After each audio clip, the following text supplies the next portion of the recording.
We're going live. All right, we're live. 27% battery. So today's not All right, everybody. This is just a general announcement. Oh, of course that happens, right? Okay, so I tell you what. Hang on one second. I'm killing Tony's audio for just a second because they're making an announcement. Welcome, everyone. We are live on both Facebook and YouTube. And Tony, as you can see, is not at home. He is in the APP at Hilton Head. Okay, I'm going to bring your audio back on now, Tony. All right, let's see. Go ahead. Uh-oh, now we lost your audio. Tony, can you hear me? Hey, Tony. Anyway, we'll get him back shortly. Can you hear me? All right. There. They were talking on the speaker, so. Okay. It was pretty loud. Yes. Well, I cut your audio first because it was loud. Hi, Jill. How are you? Good. How are you? We're awesome. So, Tony, tell us what is going on at APP Hilton Head. We went 2-2 today. Jilly can report that we had some really nice points, and then we had some just mental lapses and lapses in the game that were too costly against good players when you're playing. Byron Fresno. This is Byron Fresno, the best referee. We love Byron Fresno. We're doing a Facebook Live with CJ. Hey there. Hey CJ. Hey Brian. I'm good. How are you? Good job. Thank you, Byron. Byron's the head referee here at the APP event, and Marsh, his wife, is up here refereeing as well. So, but see, Jill can tell you that we had, like I said, some really good rallies, like worthy of being videotaped. And then we had some other rallies that was like, we actually had we were up 8-7 against Steve Kennedy and Jaime Oncines in the second game, and both Marcus and I missed our serves at 8-7 after we just scored a point. So we're on a roll, and we each miss a serve. It's just those kind of errors you just can't have them there. So. No, you can't. Okay, so I have two questions, and by the way, we're going to get to questions from the rest of you as well today. So, but my question for you, I have one for you and I have one for Jill, because Jill and I have been talking while you've been playing. So Tony, you've been doing a lot of work on your game, especially mentally, over the last month. What's different for you from the last tournament you played? Mental? Question about mental? Well, she's asking what was different for you for this game versus your I say that last the biggest thing for me, and I don't know if it was last time versus this time so much, as it was as we grow as players, basically, as we grow mentally and emotionally as players, I think what happens is that we have the ability to contextualize things better, and so Jill will tell you that like a year ago or 2 years ago, if I had made some of the errors that I made today. Mm-hmm. All right, Jill wants me to turn around, which I'll turn around in a second. But basically like I would have thrown my paddle or just gotten really upset or yelled an expletive or anything like that, and I just much more under control, much more understanding that we're all out on the court trying to compete and do the best we can. So that's I think it's a journey, right? It's a process, and there's not like an easy answer. So and Jill, I think she has a question for you now. Okay, so Jill and I were talking about patience earlier. So I want to hear Jill's observation about patience and the difference that she has seen in playing tournaments over the last 3 years. Hi, CJ. Hey, Jill. Sorry, I had to put my ear up. Thanks, so I could hear. Basically, Tony and I were just talking about how the play has just changed. Just in 3 years alone, we're seeing how the player styles, just the way they're playing, the amount of power, but also just a lot of patience. So a lot of the players, like they're waiting for the right opportunity to attack. I'm noticing that the person who attacks first, and it's really not an attackable ball. They're just not winning. It's literally like some of them don't have anything on their dinks, but they're just consistent. They're going to make you, hit 10, 12, whatever. And then there's a ton of resets. the plays aren't, you know, there's not a lot of tennis here where it's just bang, bang, shoot 'em up. There's just a lot of patient playing now. So it's impressive how long some of the rallies are going.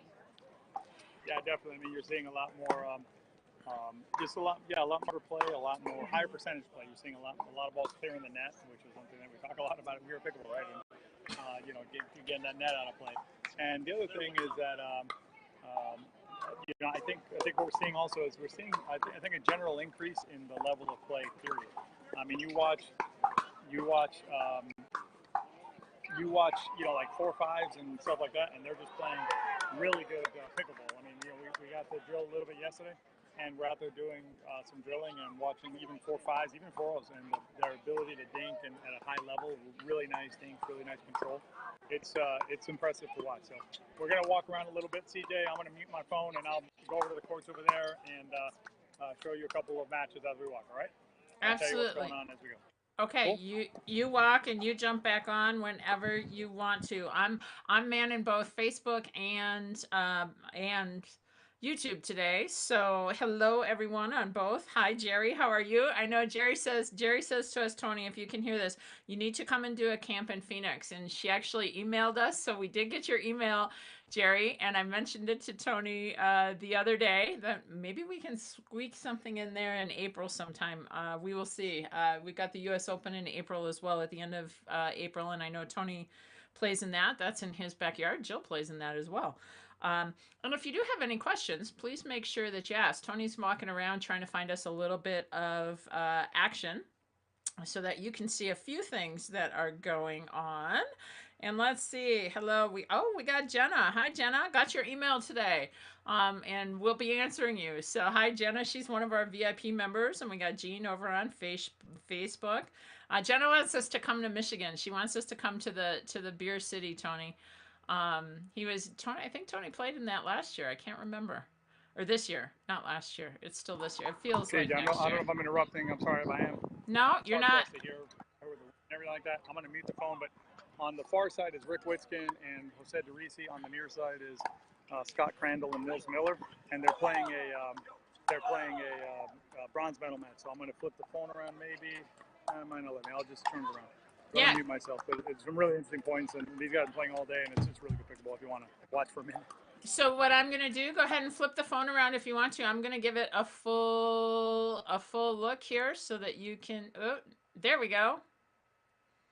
There we go. All right, and as Tony said, that's Jose DeRisi. I'm not sure who's on what side, but hopefully you can get a little action here. This is a bronze medal match that he mentioned.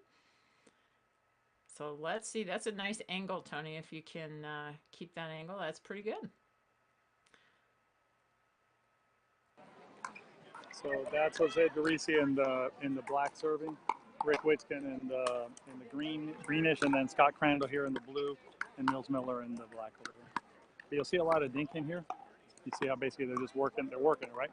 And then you'll see an attack, but right, if you don't win or overpower that attack, it's usually trouble, right? So Rick tried to go live there, and Neil to counter it, and then Rick and Jose are on their heels at that point. So.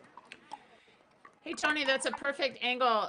When they get to dinking, is to talk about the clearance that you see in a dink that goes over the net. Of course, now they're not going to dink. We got rapid fire. There was a little bit of dinking, but they're still resetting to move up, right? Right. So they're slowing it down to move up, and then they're trying to find holes to attack. But they're attacking a little too early, I think.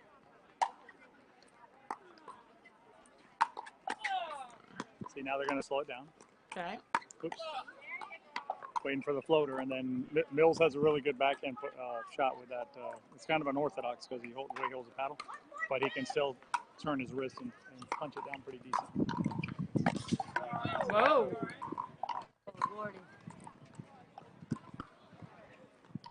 Okay, who did the dive? Was that Mills? I couldn't tell. Yeah, Mills. I think the ball had already bounced twice, but that's okay. Easy.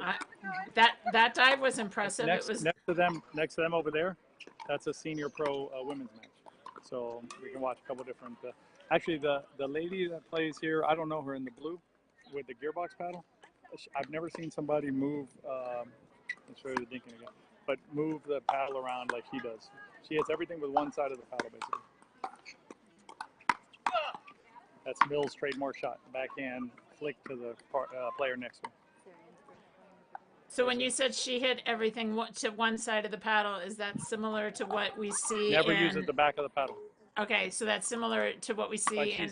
She's playing senior pro, women's senior pro, so it's the gal in the blue back there. You'll see in a second, hopefully.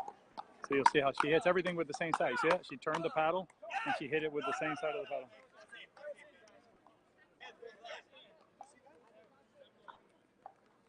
Literally, what'd you see, though? What'd you see not clearly?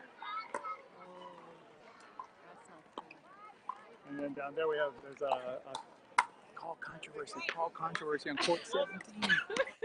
And then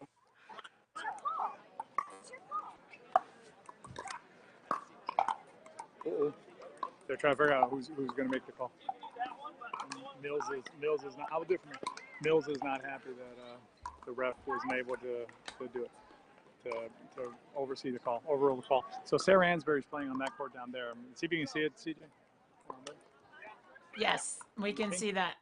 We can see that, yes. So she's got her back towards us. There we go. And I think she's playing with Michelle Esquivel, correct? I'm sure about that one. I don't think Tony can hear me, but she is playing with Michelle Esquivel. That's the court down the far court. So some of the action out here. Cool. All right, let's see if we got any questions. Got a bunch of people watching over on Facebook. If there's a question for me, just give me like a signal or something so I can see you, and then I can't hear anything.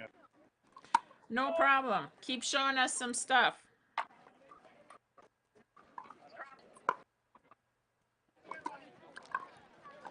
Keep showing us a little bit of stuff.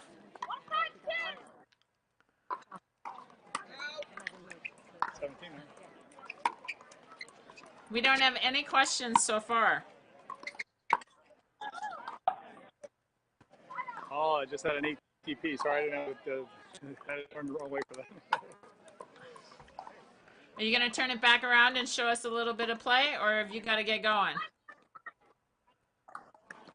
Whatever you want to do. Turn around, show us a little. Show us a little bit more play. There we go. So one thing that you can notice, especially love this angle coming up. What you'll notice on the dinks are the amount of clearance at the net. And what you see a lot of times in players that are non-pro players is a much flatter dink shot, and the risk to that is it gets caught up in the net. All right. Good. Do you know the score in this game, Tony? Huh? Do you know the score in this game? I don't. Okay. I'll tell you in a second.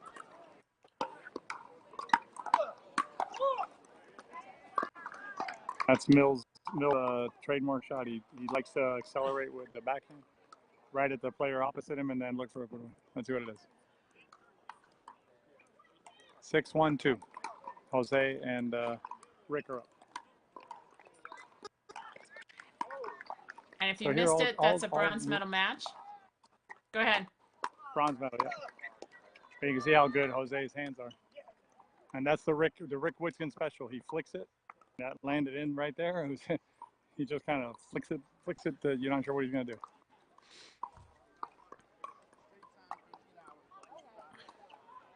And then Scott Crandall here in the blue, he's a left-handed player. So he's going to switch over. They call it a switch, so he's going to come over. They want to play like this. It also lets Mills play where he wants to play with the backhand on the outside so he can do the flick. Then, again, on the far court, you're going to see actually, do you know who that is, CJ, in the black baseball cap? I cannot tell. Jana Spano, Oh, our mutual friend. In a baseball cap. Usually she wears, okay, so she's on the left side of the court. Not for tournament. Yeah, that's true. She doesn't. She wears a baseball cap. She's on the left side of the court towards me. right? Yep, in the kind of pink. Pinkish, purple, raspberry, and shorts. You know it. Jana is, she has a house here in South Lake Tahoe, and she also lives down in the villages in the wintertime. And for those of you who are just joining us, if you've got any questions, let us know. I think the score right now, Judy, is 7-7 on the match that's Okay, no. closest to us. Or I'm sorry, 7-1. Oh, my bad. I didn't know it's coming. You got it. You can't video, huh? Jay, I gotta think about a contractual thing. Our bad. I realize that. So I'm gonna sign off. So Okay. sign everybody for me, and we'll see y'all next time. All right. So Tony has got to sign off. He didn't realize there was a contractual thing there. Sorry about that. If you want to watch it, it is over on USA Pickleball. You can find it over there. You can find us back here answering your questions. We're usually here on Thursdays at 4 p.m. Pacific and 7 p.m. Eastern. I'm going to take one last quick look, see if you've got any questions. I don't see anything over on YouTube. If you've got anything over on Facebook, nope, I don't see anything over on Facebook as well. So we'll be here on Thursday for Pickleball Therapy Live, answering all of your questions. By the way, if you're not on our email list, we sent out there's a great podcast up talking about the mental game. Tony's been reading the book, Inner Game of Tennis. Inner Game of Tennis and Inner Game of Golf have been two things that have molded my approach to sports for years. And he talks about self one and self two and how to win the battle within. Because frankly, that's, I know for me, is one of the biggest battles as well, is keeping the mind quiet so that the body can perform. If you want to make sure that you're on our email list, you can go to wearepickleball.com / and put in the word pillars, PILLARS, and we will send you a really cool thing to help you improve your pickleball game. But check out the podcasts that are up on any podcast platform, as well as if you're new to pickleball, tennis player, Tony put up a video about transitioning from tennis. And even if you aren't new, if you came from a tennis background, there might be a few bad habits that you have that video may help you to fix. So take a look at those. I'm going to take one last quick look for questions. I don't see any of them, so I'm going to jump off. We will see you back here on Thursday at 4 p.m. Pacific and 7 p.m. Eastern. See ya.